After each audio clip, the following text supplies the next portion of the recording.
They have Lord Sri Ram's picture on the shoes. So you notice from these pictures, they're not in the original form or shape. How do you feel them when you look at them? Yes. So some feel angry, some feel frustrated, some even might feel funny. Is that the intent of when we look at deity? So the point being is that these images bring some impure thoughts or impure vibrations in us. And thoughts control our actions. So when you look at image of a deity in an original shape or a form, you feel calm, you feel at peace. But whereas if you look at these images, you don't feel good or you feel frustrated. The next slide is about our ongoing campaigns. So the first slide here, there's a play called Sita Singh Blues, and Hinduism Summit protested for that play.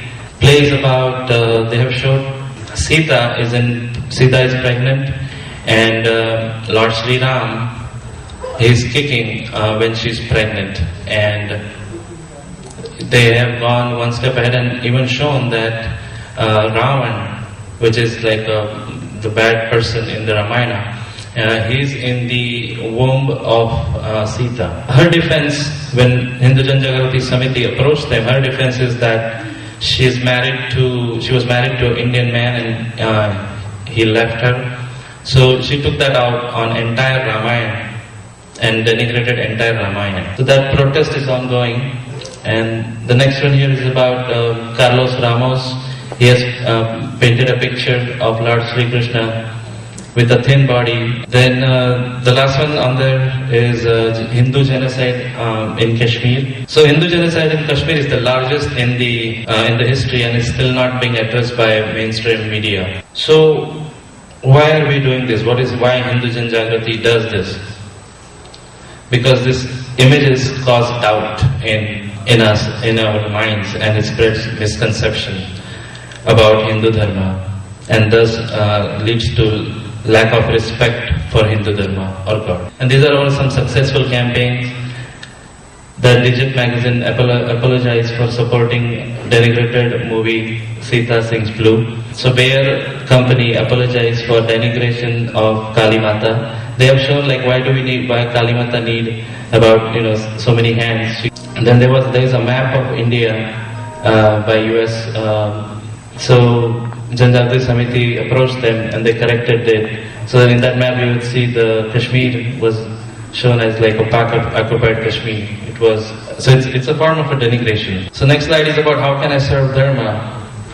Here you will see Hindus around the world have made efforts to preserve Hindu Dharma and stop denigration.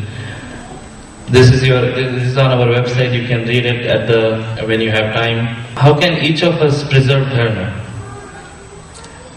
As per your capacity, skills, practice the true teaching of our Dharma, report and try to stop denigrations lawfully, create awareness in fellow Hindus, spread Dharma awareness via internet, write Dharma education articles in print, utilize cable TV and other media for Dharma education. You can support us by going to this website. We need your time and we need you to get aware about denigration of Hindu Dharma. That's the email address pravakta@hindujagrati.org. And with this I stop my presentation and express gratitude to my Gurudev and Lord Shri Krishna, and I thank every one of you.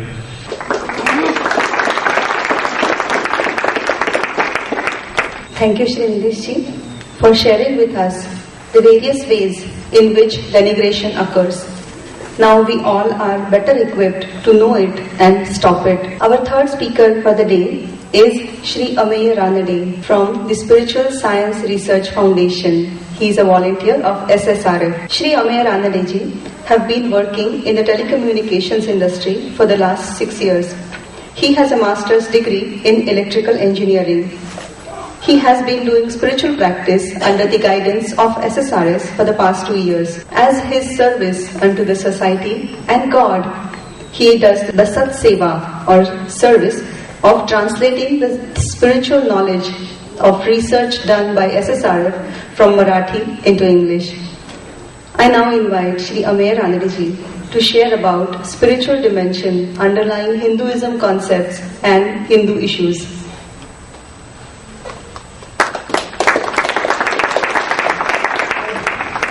Namaskar.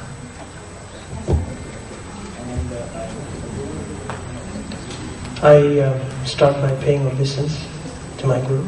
I also would like to thank the Forum for Hindu Awakening for inviting the Spiritual Science Research Foundation to present some of its spiritual research findings at this Dharma Sabha. The topic of discussion today is the spiritual dimension underlying Hinduism concepts and Hindu issues. So spiritual research is not new to Hindu Dharma. Since ancient times, the sages have been the greatest spiritual researchers.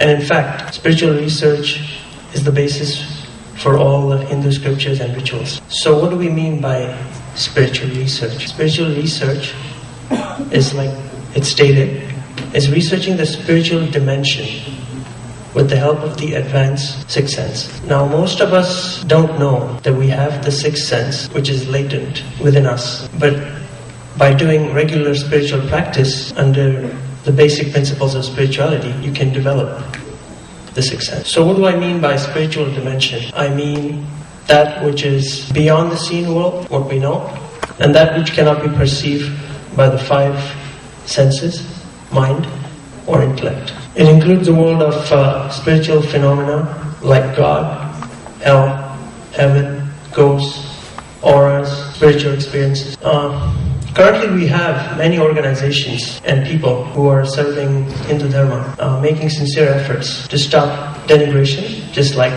the HJS Foundation. Yet, we see there's a rise in the attacks, assaults on Dharma. So, here are some of the examples, just like the ones previous, involving denigration and assaults on Hinduism through various forms, like through the video, through art, mass killings, using such products, the desecration of idols in temples. So why is this so? If we want to get a holistic understanding, we have to look at all the three dimensions. So we know the physical, psychological, and then we have the spiritual. The spiritual dimension, the main role here is that of subtle negative energies called Asuri forces in Hinduism. Here are some examples of gross manifestations of attacks by negative energies. I also encourage everyone to take a look at the exhibition of certain distressing objects that's also here. Please do take a look at it. In order to understand the impact of the spiritual dimension, we're going to be sharing 3 videos with you today. The first video will be measuring the subtle vibrations that come out of each person. Each of us has subtle vibrations. And we'll be looking at 3 cases. An average person, a person affected by these subtle negative energies, and a saint. So what can we understand is the spiritual vibrations from an average person are very minimal, and that from a saint are maximum. Often we see many people involved in denigration, and they are usually under the control of these subtle negative energies. At the same time, there are people who want to serve Dharma, and they also will be obstructed by these subtle negative energies. The second video, we will be demonstrating the power of prayer. Now, most of us have heard of the prayer since our childhood. Using DDFAO, biofeedback machines, we measured the positive effect of a prayer on the various chakras in our body.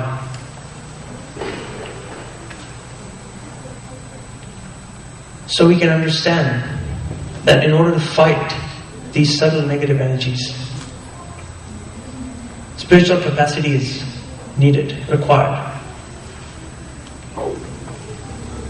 And prayers without expectations are most useful because they help to invoke divine support. The third video will talk about the importance of saints. Using the PIP biofeedback machine, we'll be showing the spiritual positivity emanating from a saint's handwriting.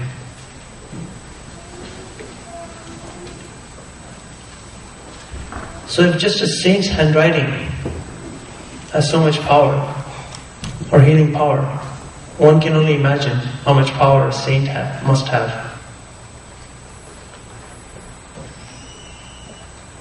All the research on the spiritual dimension and the spiritual remedies in order to overcome these obstacles in the spiritual dimension are available free of charge at the website. Please visit us at www.ssrf.org.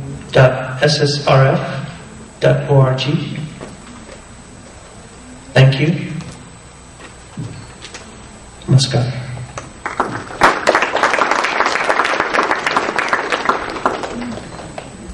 We'll be taking a look at the first video.